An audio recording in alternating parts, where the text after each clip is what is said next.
BJP রাজ্যসভার প্রার্থী রাহুল সিনহা। বিজেপির প্রাক্তন রাজ্য সভাপতি রাহুল সিনহা 16 মার্চ রাজ্যসভায় পশ্চিমবঙ্গের 5 আসনে নির্বাচন, আর সেখানেই বিজেপির রাজ্যসভার প্রার্থী রাহুল সিনহা। জানাবে অর্ণব হাজরা রয়েছে আমার সঙ্গে। অর্ণব, দেখো, বিজেপি রাহুল সিনহাকে একমাত্র আসনে প্রার্থী করলো, অর্থাৎ বিজেপির যে কয়েকটি ভোট এক্ষেত্রে এক্সট্রা থাকছে তার জন্য তারা প্রতিদ্বন্দ্বিতায় গেল না। অর্থাৎ 4 তৃণমূল কংগ্রেসের সাংসদ এবং 1 বিজেপির সাংসদ রাজ্যসভায় যাচ্ছে, তা এক প্রকার নিশ্চিত।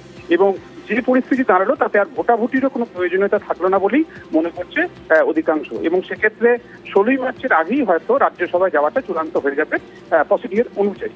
তবে রাহুল সিনহা তিনি দলের অত্যন্ত পুরনো মুখ। 1980 সালে 6 এপ্রিল প্রথম পার্টির সদস্যপদ তিনি পান এবং তারপর প্রায় 7 বছর রাজ্য সভাপতির দায়িত্ব সামলেছেন রাহুল সিনহা।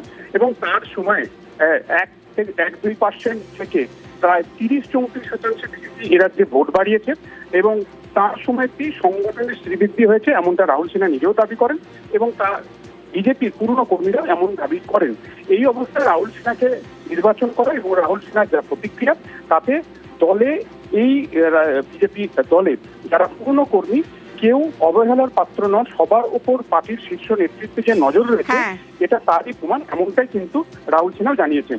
সব মিলিয়ে রাহুল সিনহা, শ্রমিক ভট্টাচার্য এবং অনন্ত মহারাজ 3 জন শেষমেশ এই রাজ্য থেকে রাজ্যসভা সাংসদ যাচ্ছে এবার ফাইনাল। ধন্যবাদ। পদের জন্য রাজনীতি করিনি, কিছু পাওয়ার জন্য রাজনীতি করিনি, শুধু আদর্শের জন্য রাজনীতি করেছি। আমাকে এই স্বীকৃতি দেওয়াতে অসংখ্য বিজেপি কার্যকর্তাদের মনে একটা আশার আলো যে জাগছে যে না, যতই কোণায় পড়ে থাকি পার্টির নজর আমাদের উপর আছে। পশ্চিমবঙ্গ সহ দেশের শ্রীবৃদ্ধি, দেশের সমৃদ্ধি এবং দেশের স্বার্থে, মানুষের স্বার্থে কথা বলার যে একটা সুযোগ পাওয়া গেছে তাকে পূর্ণ ব্যবহার করার চেষ্টা করব। এসআইআর নিয়ে তর্ক বিতর্কের মাঝে এমন এক তথ্য উঠে এসেছে যা যথেষ্ট চাঞ্চল্যকর। সংখ্যালঘু নাম বাদ দিয়ে গেরুয়া শিবির লাভবান হবে বলে যারা মনে করছেন, সেই চিন্তা ধাক্কা খেতেই পারে এই পরিসংখ্যানে। দেখুন,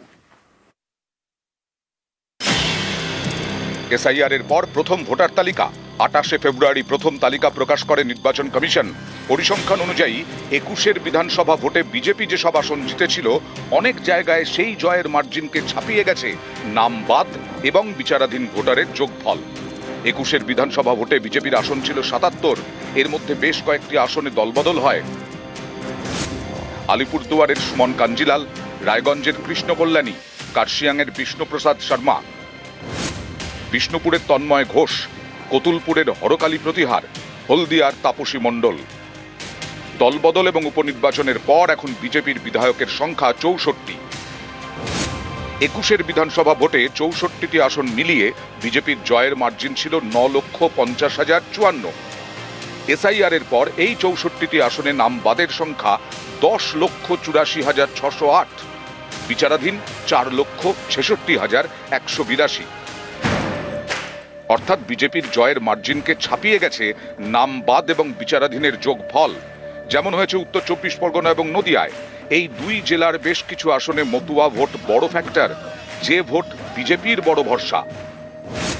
পরিসংখ্যান অনুযায়ী নদিয়ার রানাঘাট উত্তর পশ্চিম বিধানসভা আসনে 21 বিজেপির জয়ের মার্জিন ছিল 23,128 ভোট, সেখানে বাদ গেছে 22,499 জনের নাম, বিচারাধীন 15,041।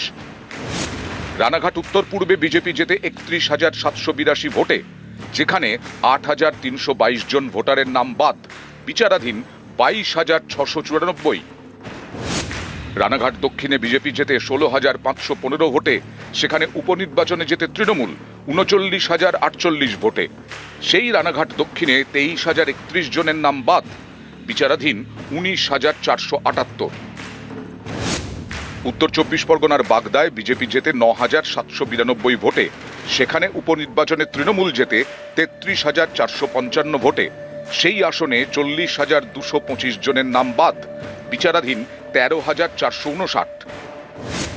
বনগাঁ উত্তরে বিজেপির জয়ের মার্জিন ছিল 44,988, এই আসনে 33,979 জনের নাম বাদ, বিচারাধীন 12,296। বনগাঁ দক্ষিণে বিজেপির জয়ের মার্জিন ছিল 2004। এই আসনে 25,464 জনের নাম বাদ, বিচারাধীন 13,447।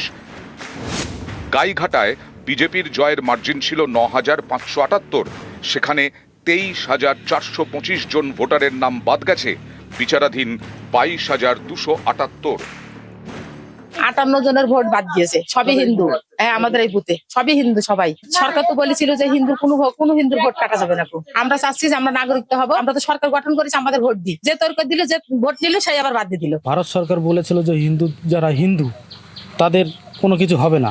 বাংলাদেশ থেকে যারা এসেছিল শরণার্থী, আমি হিন্দু, আমার তাকে কেটে গেছে। এখন আমার এইটাই অভিযোগ।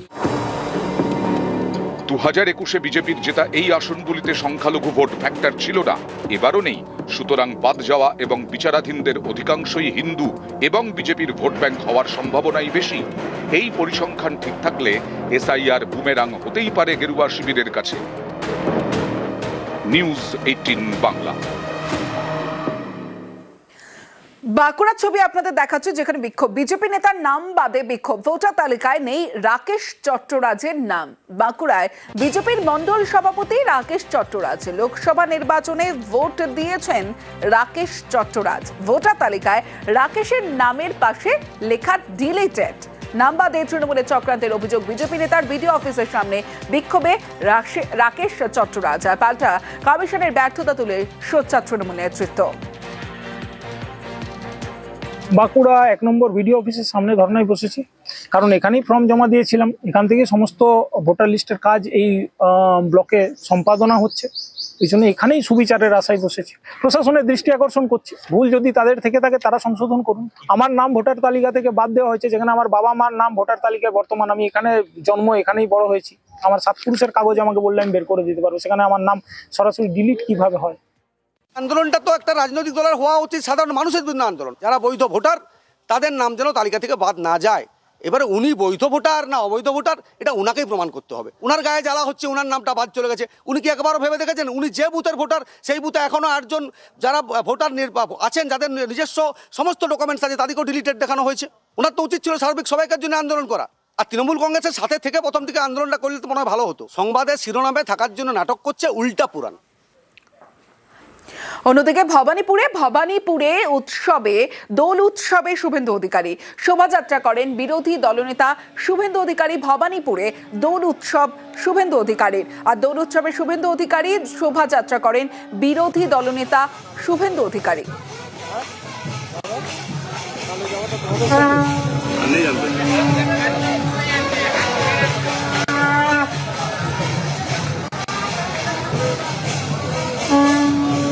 ভবানীপুরের দোল উৎসবে শুভেন্দু অধিকারী। আর দোলের দিনেও রাজনৈতিক বার্তা দিয়েছেন বিরোধী দলনেতা শুভেন্দু অধিকারী।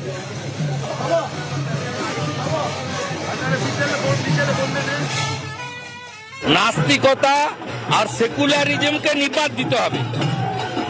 ওসব ধর্ম নিরপেক্ষতা চলবে না।